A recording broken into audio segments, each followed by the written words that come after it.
Chum TV. Furaha kiganjani. Rais wa Zanzibar na mwenyekiti wa Baraza la Mapinduzi Dr. Hussein Ali Mwinyi amezindua kongamano la kwanza la kitaalamu la utumishi wa umma lililoandaliwa kwa ushirikiano wa Chuo cha Utawala wa Umma Zanzibar IPA na Chuo cha Utumishi wa Umma TPSC.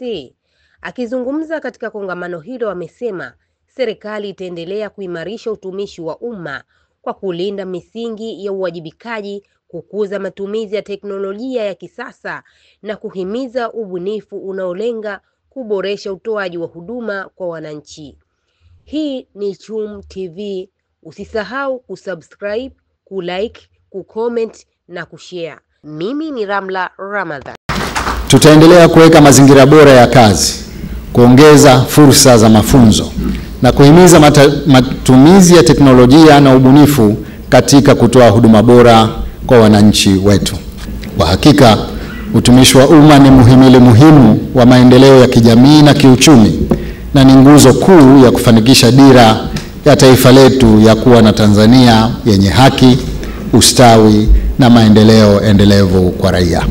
Hii ni hatua muhimu katika kujenga taasisi thabiti zenye uwezo wa kukidhi mahitaji ya wananchi katika mazingira yanayobadilika kwa kasi.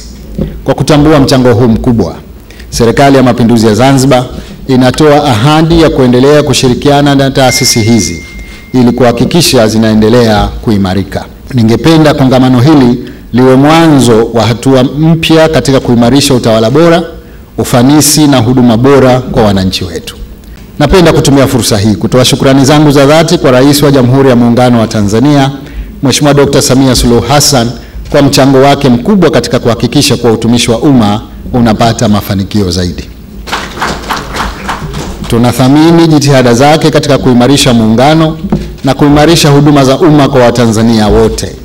Mchango wake ni wa kipekee katika kujenga taifa lenye umoja, amani na ustawi. Tunatambua ya kwamba mchango wake unazidi kuhamasisha na kutia moyo viongozi na watumishi wa umma kufikia viwango vya juu vya utumishi bora.